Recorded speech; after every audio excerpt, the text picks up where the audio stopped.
प्रयागराज महाकुंभ से चर्चा में आए आईआईटी वाले बाबा अभय सिंह ने आश्रम छोड़ दिया है। कहाँ गए, यह किसी को नहीं पता। गुरुवार रात उन्हें तलाशते हुए उनके माता पिता भी जूना अखाड़े के 16 मड़ी आश्रम पहुंचे, लेकिन तब तक वो जा चुके थे। आश्रम के साधुओं ने बताया, अभय लगातार मीडिया को इंटरव्यू दे रहे थे, जिससे उनका मानसिक तनाव बढ़ रहा था। उन्होंने मीडिया में कुछ ऐसी बातें भी कहीं जो विवाद का कारण बन गई। इसके चलते ही उन्होंने आश्रम को छोड़ने का फैसला लिया। अभय हरियाणा के झज्जर जिले के रहने वाले हैं। उनके पिता कर्ण सिंह एडवोकेट हैं। झज्जर बार एसोसिएशन के प्रधान भी रह चुके हैं। अभय ने आईआईटी बॉम्बे से एरोस्पेस इंजीनियरिंग की। इसके बाद कनाडा जाकर एरोप्लेन बनाने वाली कंपनी में काम किया। हालांकि अचानक वह देश लौटे और कुछ समय बाद घर से गायब हो गए। महाकुंभ से जब उनकी वीडियो वायरल हुई तो परिवार को पता चला। हालांकि अब वे इस बारे में ज्यादा बात नहीं करना चाहते। अभय सिंह का जन्म झज्जर के गांव सासरौली में हुआ। वह ग्रेवाल गोत्र के जाट परिवार में जन्मे। उन्होंने शुरुआती पढ़ाई भी झज्जर जिले से की। पढ़ाई में वह बहुत होनहार थे। इसके बाद परिवार उन्हें आईआईटी की कोचिंग के लिए कोटा भेजना चाहता था, मगर अभय ने दिल्ली में कोचिंग लेने की बात कही। कोचिंग के बाद अभय ने आईआईटी का एग्जाम क्रैक कर लिया। उन्हें आईआईटी बॉम्बे में एडमिशन मिल गया। अभय ने वहां से एरोस्पेस इंजीनियरिंग में बीटेक की डिग्री ली, फिर डिजाइनिंग में मास्टर डिग्री की। अभय की छोटी बहन कनाडा में रहती है। पढ़ाई पूरी करने के बाद परिवार ने उन्हें अच्छे फ्यूचर के लिए कनाडा भेज दिया। कनाडा में अभय ने कुछ समय एरोप्लेन बनाने वाली कंपनी में काम भी किया। उन्हें हर महीने 3 लाख रुपए सैलरी मिलती थी। इसके बाद कनाडा में लॉकडाउन लग गया, जिस वजह से अभय भी कनाडा में ही फंस गए। परिवार का कहना है, अभय की अध्यात्म में पहले से ही रुचि थी। लॉकडाउन के दौरान अभय जब अकेला पड़ीडीडा तो उसने अपनी जिंदगी के बारे में ज्यादा गंभीरता से सोचना शुरू कर दिया। जब लॉकडाउन हटा तो अभय भारत लौट आए। यहाँ आने के बाद वे अचानक फोटोग्राफी करने लगे। अभय सिंह को घूमने का भी शौक रहा, इसलिए वह केरल गए। उज्जैन कुंभ में भी गए थे, हरिद्वार भी गए। अभय घर में भी ध्यान लगाने लगे।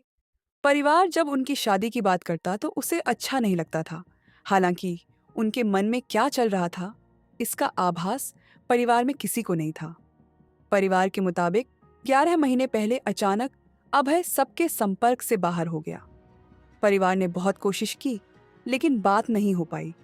वह इतना कहते थे कि कोई जरूरी काम हो तो मैसेज कर दिया करो। हालांकि करीब 6 महीने पहले परिवार को चिंता हुई और अभय से बात करनी चाहिए, तो उन्होंने माता पिता और बहन का नंबर भी ब्लॉक कर दिया। अभय के पिता कर्ण ने कहा कि वह बचपन से ही बातें बहुत कम करता था, लेकिन हमें कभी यह आभास नहीं था कि वह अध्यात्म के रास्ते पर चल पड़ेगा।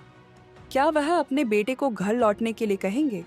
इस पर उन्होंने कहा, मैं कह तो दूंगा, लेकिन उसे तकलीफ होगी। उसने अपने लिए जो निर्णय लिया वही उसके लिए सही है। मैं कोई दबाव नहीं डालना चाहता। वह अपनी धुन का पक्का है। हालांकि इकलौते बेटे के अचानक संन्यास लेने से मां खुश नहीं है। इस मामले में मीडिया ने जब अभय सिंह से बात की थी तो उन्होंने कहा था, मैं जो करना चाहता था वह परिवार को पसंद नहीं था। घर वालों की शादी की बात में मेरी कोई रुचि नहीं थी। मैं हमेशा से ही घर छोड़ देना चाहता था, इसीलिए मैंने आईआईटी मुंबई से पढ़ाई की। एक मीडिया चैनल से अभय सिंह ने अपनी लव लाइफ पर बात करते हुए कहा, मेरी भी गर्लफ्रेंड हुई। हम 4 साल के आसपास साथ रहे, लेकिन शादी तक बात नहीं पहुंची। मैं माँ बाप के झगड़ों को देखकर शादी करना ही नहीं चाहता था। जिंदगी में भी वही सब झगड़े होते, इसलिए सोचा क्या करना है, अच्छा है अकेले रहो और खुश रहो। मुझे ऐसा लगता था कि ऐसे ही लड़ाई झगड़ा करना है तो इससे अच्छा है कि अकेले ही जियो। उन्होंने कहा कि अब अध्यात्म में मजा आ रहा है। मैं साइंस के जरिए अध्यात्म को समझ रहा हूँ, इसकी गहराइयों में जा रहा हूँ। सब कुछ शिव है, शिव ही सत्य है और शिव ही सुंदर है। अभय सिंह के पिता करण ग्रेवाल ने कहा था कि वह चाहते हैं कि वह घर लौट आए। उन्होंने हमारा परिवार चाहता है कि अभय घर लौट आए। उन्होंने यह भी कहा कि लेकिन इतना कुछ हासिल करने के बाद उनके लिए वापस आना आसान नहीं है। पिता ने कहा कि वह हमेशा से ही आध्यात्मिकता में रुचि रखता था। ग्रेवाल ने कहा कि उसकी मां ने उसे वापस आने और परिवार की देखभाल करने के लिए कहा। लेकिन उसने जवाब दिया कि सन्यासी बनने के बाद यह अब संभव नहीं है। पिता ने आखिर में कहा कि हर किसी को अपनी पसंद के अनुसार जीवन जीने का अधिकार है। आखिरी बार मनाने के सवाल पर कहा कि मैं कोशिश करूंगा। ग्रेवाल ने कहा, मुझे लगता है कि इस स्तर पर पहुंचने के बाद वह हमारी बात सुनने के लिए तैयार नहीं है। अभय सिंह के पिता झज्जर में वकील हैं।